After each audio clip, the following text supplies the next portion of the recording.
Hey, I'm John Blacher, product manager for Yamaha Motor Canada. We have a new Viking 6. You're probably well familiar with the Viking 3. Not so much different, just that it can hold more people. So we expanded the chassis.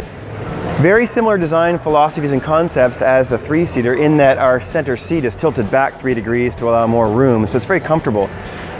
Every passenger has their own seat, and that's really important when you're off-road. Not so big a deal on road, but when you're off-road and you're climbing or descending hills, it can get uncomfortable when you have got nothing to grab onto or you're squeezed up against your buddies. So we offer pretty competitive, pretty solid single seating concept, much like the Rhino was.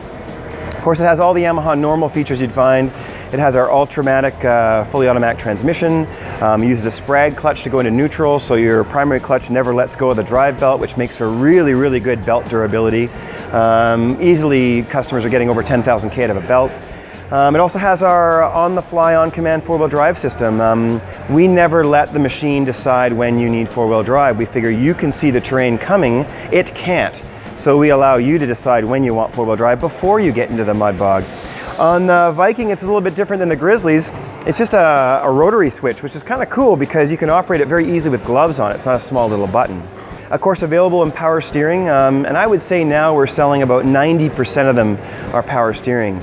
And the benefit on an ATV is huge because they're handlebars, and you would think the benefit's probably minimized with a steering wheel and different steering ratios, but in fact, EPS makes it so easy to steer. It's almost one-finger steering, but the biggest benefit for these vehicles, especially loaded up in four-wheel drive, is very little kickback from objects. When you're driving around, you catch a stump or you catch a rock, you're not getting that feedback through the steering wheel, which really makes it more relaxing to drive, much easier to drive. So fully automatic transmission, on-command four-wheel drive system with low range, so of course it has low range. It's considered really a utility recreational vehicle. It's got a fairly big utility component like Rhino did, in that it has a functional bed. A bed that's big enough to stick a full wooden pallet in. So if you were working with pallets of wood or materials, you can fork truck them right in the back. It's a hydraulically assisted dump box. It's also a steel bed in the dump box, so very durable. It's not a plastic bed, it's fully steel. And tie down points all the way around, of course.